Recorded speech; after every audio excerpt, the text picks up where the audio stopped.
Hello lovely people, welcome to another book chat, the regular roundup of stuff I've read at some point in my past. I've got a whole bunch of books to talk about, so as per usual, I'm just going to dive in.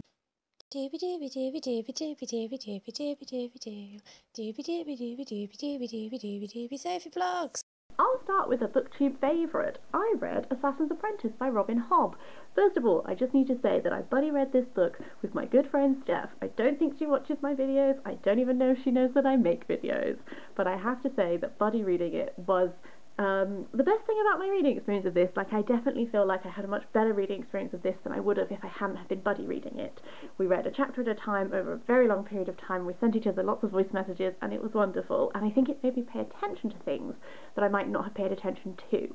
My general verdict of this is that, this is going to sound bad, and I don't mean it to sound bad. I'm very interested that this is one of BookTube's favourite fantasy series, because it makes me very interested in how it's going to develop, because I perfectly enjoyed this. It was not my favourite. I think a lot of that has to do with pacing. So we follow Fitz, who is the bastard son of chivalry, who is next in line to the throne of this place. He is sort of given into the keeping of the castle, and essentially over time he's trained up to be an assassin. He is an apprentice assassin, that whole thing. At no point did any of the crescendos happen in this when I expected them to, which was an interesting reading experience. We sort of kept, because we were sending each other so many theories of what could happen, we sort of kept being like, oh, I wonder if this chapter we're going to have the really big conflict with this is going to come to a head. And it never did, but something happened. It's just never what we expected it to be. And that was interesting, and I sort of appreciated that sort of like juggling of my expectations. I definitely feel that Robin Hobb is really good at setting a scene. Like, this was a very slow-paced book, and I definitely felt like immersed in place a lot. And because a lot of the time the place that I was immersed in was the same place, Fitz spends a lot of time in this sort of like central point, learning and growing and being. There's a point towards the end where he goes somewhere else and we experience a different culture, and that was a real highlight for me, because sort of I felt like I knew that world so well that then to have this new one and to get immersed in a new place, I was like, wow, that was really interesting. I think the thing is as well is that Fitz is not my favourite viewpoint through which to view the world. He is both like trained to be very observant, but also sometimes just does not notice things, and that can sometimes be, he's a bit of a cipher through which you view the world. Like, he's not got the most personality, and I don't find him as a figure very engaging, but he serves as the point through which we get to experience everything that's happening. And I enjoyed like the power plays.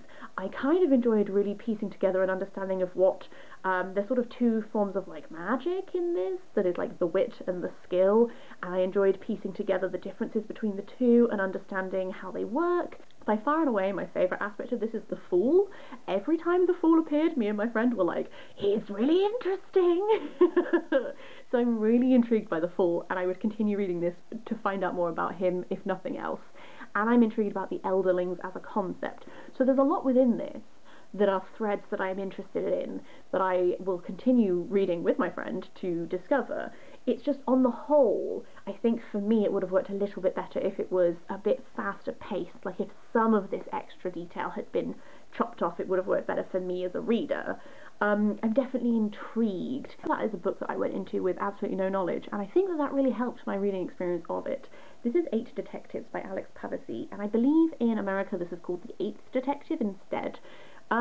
This is very much self-aware, sort of riffing off of detective genres. We follow Julia Hart, who has tracked down this author called Grant McAllister, yes, and he came up with this mathematical theory of what makes a murder mystery, and then back in the day, and he wrote and published this selection of short stories called The White Murders, and each short story is demonstrating an aspect of this mathematical equation, and she is from a publishing house that is interested in republishing them, and sort of they go through and you alternate. So one chapter will be one of the short stories, and then the next chapter will be them discussing it and what this means about the mathematical equation.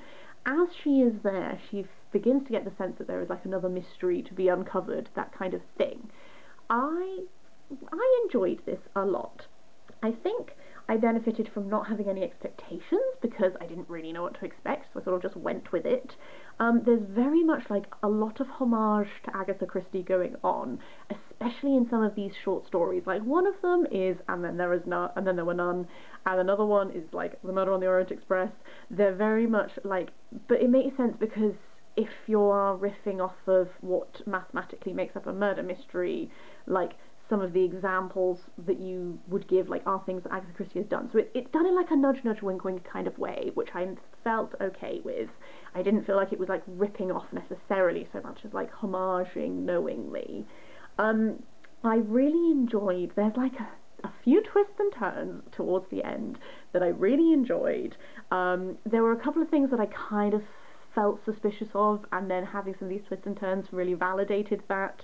But yeah, if you're someone who likes murder mysteries, I think that this is an enjoyable read if you just sort of go with it and take it as an exploration of genre and like a self-aware exploration of what builds up these things. Definitely an interesting one, and I've had interesting conversations with the person who put it in the book swap at work about it, so I'd be really interested to hear anyone else's thoughts, because I have seen some reviews of some people who it really did not work for, and it's one of those books where I can actually really get that. It's just I had a really fun time with it and I read it in like 2 days. The next two books I also read really quickly, but that's because I was in an airport and I had so much time to kill. So the first of those is Plan for the Worst by Jodi Taylor. I can't even tell you what number of books this is from the Chronicles of St Mary's, but it's a series that explores this institution called St Mary's that is essentially time-travelling historians. They conduct historical research on behalf of this university, and then there's a whole bunch of other threads also. I enjoyed this one a lot more than some of the more recent ones I have read, and that is because a whole story arc that, if you saw my review of the previous book, I sort of was said that I felt like that had kind of been done to death and that we kept retreading the same ground on. That entire story arc finally gets wrapped up, and there are some threads in this that are like entirely new, and I really appreciated that. There's definitely like, there were moments of having sort of the table flipped and being like, okay, either this character, like either something really big is going on, or like there's some big misunderstanding, because like what is going on? And I enjoyed that. I also particularly enjoyed a lot of this felt a bit more like throwing back to earlier books in the series where you've got much more of a focus on the missions. So there's a big bit in this which is to do with visiting Crete and the Minoan civilization, and there was a lot of detail on practically how are they going to run this mission, what are everyone's different roles, observations of what this Minoan society is like, and I feel like that is an aspect that has occasionally been missing from some of these more recent books, so I really appreciated seeing it back. There's also a plotline to do with the princes in the tower, and like as I was reading it, you know when you like read something and you're like, look at you, Jodi Taylor, you are really like taking theories on what happened to the princes in the tower and putting them in a way that anyone who's never had any historical knowledge of this event before could understand and like see the different historical theories, but in like a fun way. So I definitely really enjoyed the history aspect of this one quite a lot. I felt like there was a lot more presence of it than there have been in some of the other ones. So that was really good.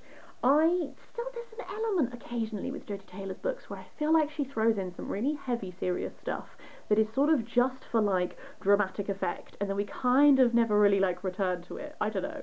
I felt that a bit with like the first book. There's like a plot line to do with sexual assault that really like I was like, and there's a little bit in this, like a moment in this that sort of veers into like abuse territory, which felt very much like it was for like shock effect. I don't know. I'm like not always sure how I feel about how those things are sort of like thrown in from time to time, and that made me like lower my rating like a little bit. But on the whole, this is definitely one that I have enjoyed. I haven't not enjoyed the previous one. I don't want it to sound like I'm slagging them off. It's just definitely after the last book I was like, ooh, are we gonna just keep doing this over and over again? Is that what the series is becoming? And with this book I'm like, no, clearly we're going to do some new stuff, and I'm excited to see what that is. The other book that I read in the airport was A Circle of Sisters, Alice Kipling, Georgiana, Burne-Jones, Agnes, Poynter and Louisa Baldwin by Judith Flanders. This is essentially a biography of the MacDonald sisters. Alice Kipling, Georgiana Burne-Jones, Agnes Poynter and Louisa Baldwin, those are their married names from when they married their respective partners who became very famous. it's an interesting concept to sort of read like a biography of a family. I definitely feel like certain sisters, as the book went on, became a lot more pronounced than others, specifically Alice and Georgie, and that makes sense. I came into this with more of a knowledge of the Burne-Joneses because I read Fiona McCarthy's book, Edward Burne-Jones and the Victorian Imagination, so I already knew more about Georgie going in. But she definitely has a much bigger role in this, which makes sense because we have a lot of her writings. We have the biography she did of Edward Burne-Jones. Like, we have a lot of writings by her that mean that it is very easy to get a sense of who she is. It's similar with Alice Kipling.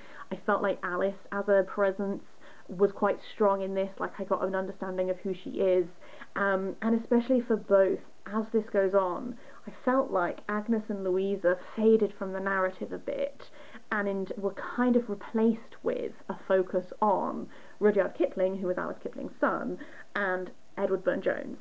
And even when it comes to the children though, so like Agnes and Louisa, definitely I didn't feel like I got as strong a sense of them, and that's probably because there was less surviving like writings and stuff like that of them, so I am sympathetic.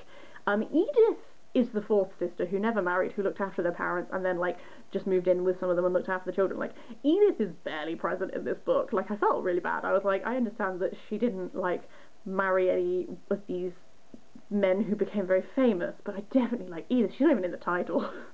What I'm saying is that from time as this narrative went on, I definitely felt like this became less of a biography of the sisters and more of just like the family, because we also got a lot of focus of all of their various offspring, and again, some of those offspring had a lot more focus on than others. I knew Rudyard Kipling very well by the end of this book, but like Stanley Baldwin, who was Prime Minister for a while, had more of a focus than some of the other boys, but like much less of a focus than Rudyard Kipling, and I feel like he was literally Prime Minister multiple times. I feel like there probably was more about him that could have been included. That said, I read all of this during my like outward and return trips in a very delayed, very busy airport, and it was engagingly written. I really enjoyed it. For someone who, for a family where lots of people have similar names, I felt like she kept it quite. I personally always understood who she was talking about and which one they were and that kind of thing. And I really enjoyed getting this focus on like the domestic life. Like, she really gives you a big sense of what domestic life in Victorian England for people of their class would have been like, what the women's time would have been taken up with, all of that kind of thing. So there was a lot that I really liked about this. It's just definitely this concept of like shining a light on these women who are sometimes overlooked, like worked better for some women than others, and at times I did feel like some of the men just took the spotlight back a bit. Finally, a book that I didn't like so much, so I won't talk about it very long, but I read Seeds of Hope by Jane Goodall, and I really expected to love it, and I didn't. I really liked the first few essays. It's a sort of a selection of essays that are all about plant life. Jane Goodall is an environmental activist. She's famous for working with those gorillas, I think no, not gorillas, chimpanzees. Chimpanzees? I don't know, I've already forgotten, oh my god. Essentially, she's famous for working with primates and being like an environmental activist. This is her book all about plants. I really, really enjoyed the first few essays, particularly the one about seed banks was incredibly interesting, and I felt like I was in for a real treat. And then I just sort of feel like the collection kind of lost its way. Like, there were a lot of essays that just were like, GMOs are bad, and I was like, okay, you're not telling me any new information. Yeah, she tried to like tackle a lot of very big topics, and I just kind of a lot of the time felt myself going, you're giving me nothing new here, and like Jane Goodall was not the voice that I would have gone to for some of these topics and conversations. And for a book that is called Seeds of Hope, I just did not feel like there was a lot of hope in it. I found it really depressing, actually. A bit of a slog to finish, and I was just a bit disappointed. I have seen from some other reviews that some of the stuff she says in some of the essays is actually not that accurate, so that makes me question things more. And I found it really disappointing and a bit of a slog. So that's a bit of a sad one to end on, but on the whole, there's been some very interesting books in this roundup. I would really like to hear your thoughts on them. If you've read any of them, please leave a comment down below. Otherwise, hope you have a lovely day. I will see you sometime for something different.